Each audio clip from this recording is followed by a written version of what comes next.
You never really notice the routine of a city until something disrupts it.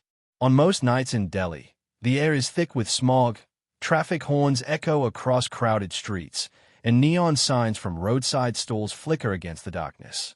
Life feels ordinary, predictable, even safe if you don't look too closely. But on the night of December 16th, 2012, something extraordinary happened. Something that would take an ordinary young woman and transform her into a symbol, a case that would shake an entire nation to its core. Her name was Rani Verma. Rani wasn't born into privilege. She wasn't the daughter of an influential family or someone groomed for power. She came into this world on May 10th, 1989, in a modest village in Uttar Pradesh. Her father, Bola Verma, worked as a porter at Delhi's Indira Gandhi Airport, hauling heavy luggage day after day for little pay. Her mother, Sunita, stitched clothes for neighbors, bringing in just enough to keep the family afloat. They lived in a one-room home with peeling paint and no running water. Meals were simple: rice, lentils, sometimes onions if the budget allowed. Poverty wasn't just a condition, it was the air they breathed. Yet, Bola carried one dream that he clung to stubbornly. He had grown up without education, forced to drop out of school before he could even finish basic reading. He swore his daughter would not suffer the same fate. "If I can't lift my family out of poverty with my own hands," he would say, "then maybe her mind will." That determination made Rani the first girl in her neighborhood to attend school. To some, it felt like a betrayal of tradition. Neighbors whispered that sending a girl to study was wasteful, better to save money for her dowry. But Bola ignored them, guiding his daughter each morning to the government school down the dusty lane. From the start, Rani stood out. She wasn't just another student memorizing textbooks. She absorbed knowledge like oxygen. She loved math and English, her sharp mind impressing her teachers. But what truly set her apart was her determination. She studied late into the night by candlelight, her worn notebooks filled with neat handwriting. By her teenage years, she had developed a dream that seemed impossible for a girl from her background. She wanted to become a doctor. Her mother was skeptical. "Doctors come from rich families, Rani," she reminded her. "We can't even afford medicine for ourselves. How will you study medicine?" But her father surprised everyone. He sold the family's small piece of farmland, their only real asset, to pay for her education. "If I can secure her future," he told relatives, "then I will. What's the use of land if my daughter's dreams die on it?" With that sacrifice, Rani's path was set. She left her home village and moved to Delhi for college, enrolling in a program for physiotherapy. It wasn't the full medical degree she had imagined, but it was attainable, affordable, and still aligned with her desire to heal people. In the city, Rani discovered freedom. She swapped her simple salwar suits for jeans and blouses, experimented with heels, and walked with the confidence of someone carving her own destiny. But every ounce of freedom came at a cost. Tuition wasn't cheap, so she took a job at an international call center. The shifts were brutal, all-night answering calls in halting English, catching 3 hours of sleep before rushing to classes in the morning. Still, she pressed on, because for Rani, every sacrifice was a step closer to a life where she wasn't defined by poverty. Her closest confidant through all of this was Amit Khanna, a calm, steady young man she had met years earlier. While Rani was fiery, stubborn, and outspoken, Amit was quiet, a computer engineer who balanced her energy with patience. They weren't married, not even officially a couple, but they shared an unspoken understanding. Whenever the stress of work and study grew unbearable, Amit was her refuge. That Sunday in December was supposed to be ordinary, a day for herself.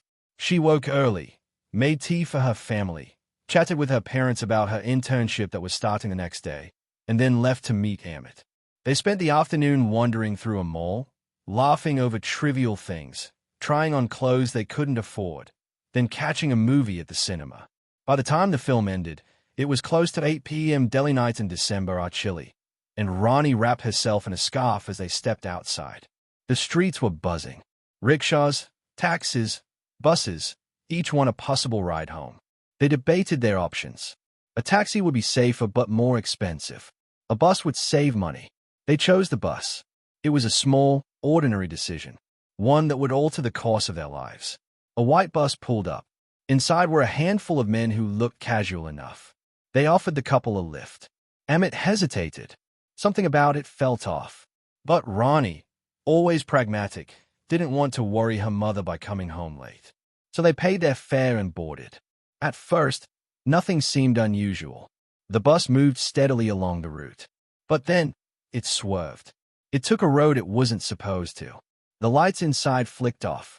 The men's laughter turned cruel, taunting. Amit stood, demanding answers, but his voice was drowned by aggression. The driver snarled, and one of the men pulled out an iron rod. The attack was sudden, merciless. Amit was beaten, his head smashed against the window, his body collapsing to the floor. And Rani, her resistance only fueled their rage. What happened next was the kind of violence doctors would later describe as beyond anything they had ever seen. I won't give you details, not because they aren't known, but because repeating them would only sensationalize her suffering. What matters is this: Rani fought. She fought with everything she had, but she was outnumbered, trapped, and brutalized in a way no human should ever endure.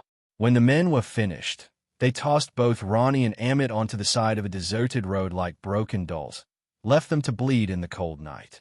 Cars passed. Trucks passed. Nobody stopped. The city that never sleeps kept moving, blind to the two figures lying on the roadside. It was highway workers who finally noticed. They called the police. The young couple was rushed to the hospital. Amit was in critical condition, his body battered. But he was conscious enough to give police the first clue. It was a white bus. Yellow curtains. Red seat covers. Doctors swarmed Rani's body. Her injuries were catastrophic. 4 major surgeries were performed in quick succession. The chief surgeon later admitted he had never seen wounds so grave in his entire career. And yet, Rani survived the first night. From her hospital bed, in a voice trembling but steady, she gave a statement. She named some of the men. She described the bus. She didn't cry. She didn't falter. Even as her body failed her, her willpower burned brighter than ever. Her father sat by her side, holding her hand, whispering, "Stay strong, Betty. I sold everything for you. You cannot give up now." Meanwhile, Delhi police scrambled. Hundreds of white buses roamed the city, each one a possible suspect. But Amit's details, yellow curtains, red seat covers, narrowed the search. CCTV footage revealed the bus at 2 key locations that night. By dawn, investigators had their lead. They raided a parking lot on the city's edge and found the vehicle, freshly washed but still hiding traces of blood. Inside, they discovered torn clothing and the iron rod, evidence that told the story even without words. The first arrest came quickly. Ravi Malik, the driver, a man with a violent past. Under pressure, his accomplices began to unravel. One by one, police rounded them up, 5 men in total, plus one who was shockingly under 18. News of the crime spread like wildfire. Outrage erupted. Thousands stormed the streets of Delhi, demanding justice. Women carried candles. Men shouted slogans. For once, the entire nation's eyes were fixed on the same wound. But in the hospital, Rani's condition worsened. Her intestines had been so badly damaged that survival was almost impossible. Pneumonia set in. Infection spread. Doctors recommended she be flown to Singapore for advanced treatment. Her family agreed, clinging to hope. But during the journey, her body gave way. She suffered a cardiac arrest, was revived, but soon slipped into a coma. On December 29, 2012, 13 days after the attack, Rani Verma died. Her death was not quiet. It was not just a family's grief. It was a nation's breaking point. Streets filled again, this time with tears and rage. For weeks, her name was chanted across India. She became a symbol, a martyr for justice. And as the legal system turned its gears, the world watched. Trials were set. Death penalties were promised.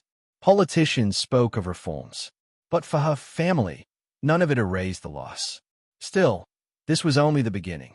Because the men who had committed this crime weren't finished making headlines.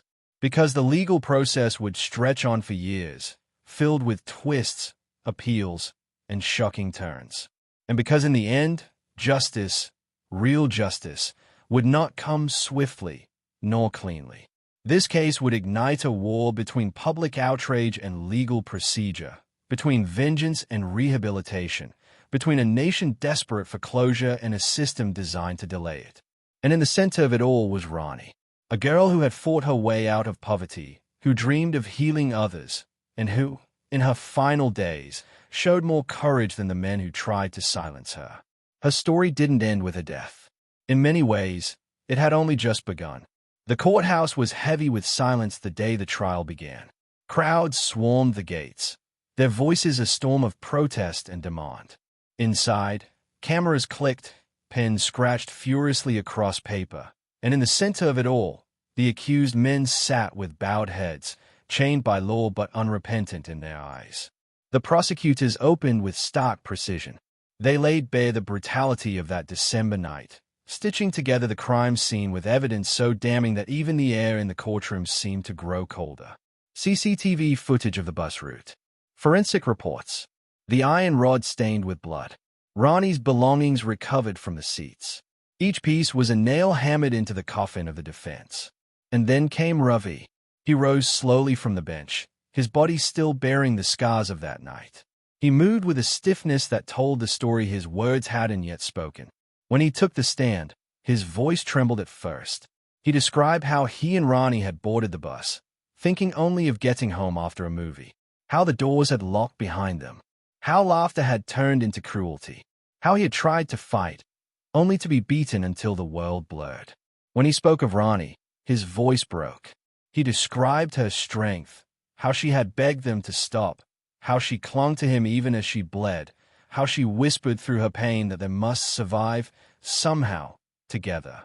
His words carried no theatrics, only truth. And in that truth, the nation heard its own daughter's cry. The defense lawyers tried to twist his testimony, to suggest inconsistencies, to claw at his memory. But Ravi's quiet resolve was stronger than their games. He looked at each of the accused as he spoke, his eyes burning not with vengeance, but with something colder, sharper, the need for justice. Outside the courthouse, the protests grew. Candles lined the streets. People marched, chanting Rani's name, refusing to let her story fade into another statistic. Weeks turned into months, and then the judgment day came. The judge, his voice steady but heavy, declared each man guilty of murder, rape, and conspiracy. For 4 of them, the sentence was death by hanging. For the 5th, too young by law for the gallows, a sentence in detention until adulthood. The room erupted. Some wept, some cheered, some simply sat in stunned silence. Ravi did not cheer. He did not weep. He sat still, his fists clenched in his lap, hearing the words he had begged for, yet feeling no victory in them. Because no sentence, no punishment could bring Rani back. Her father, sitting in the gallery, wiped silent tears from his face. Her mother clutched a scarf that had once belonged to her daughter, holding it as though it were flesh and bone. For them, justice felt like a shadow, present, but insubstantial. In the weeks that followed, the case transformed into something larger than any courtroom. Laws were amended. Fast-track courts were created. Conversations about women's safety, long buried in whispers, erupted across television screens, in parliament halls, in living rooms. Rani had not lived to see it, but her name had become a catalyst for change. Yet for Ravi, the weight was unbearable. He could not ride a bus without his chest tightening. He could not sleep without seeing her face in those final moments. Survivors, he realized, do not walk free when the prison doors close on their attackers. They carry their own prison within. And still, he showed up. At vigils, at rallies, at discussions where lawmakers debated reforms. He stood before crowds, his voice hoarse, reminding them that Rani's story was not his alone. It was the story of every woman who dared to step outside her door. Years later, when the execution date was finally set, the streets filled again. People demanded the punishment be carried out. On the morning the 4 men were hanged, the crowd erupted with relief, with cheers, with chants of Rani's name. But Ravi, standing apart from the noise, felt only silence. He thought of her laughter, her stubbornness, her dreams of becoming more than the world had allowed her to be. And he thought of the night the world had stolen her future. Justice, he realized, had limits. It could punish the guilty. It could change laws. But it could never return what was lost. That evening, Ravi walked to the riverbank where he and Rani used to sit and study. Long before the headlines, long before the night that changed everything. The water shimmered in the moonlight, carrying with it memories too heavy for words. He whispered into the wind, "We survived, Rani. Not the way we wanted. But your fight, it didn't end with you. It lives on." And for the first time in years, his chest loosened, not in peace, but in acceptance. But justice, as powerful as it seems, is never complete. For every case that makes it to the headlines, there are countless more that remain in the shadows. For every Rani whose name becomes a rallying cry, there are women whose stories are buried in silence. And that silence is where the darkest truths still hide.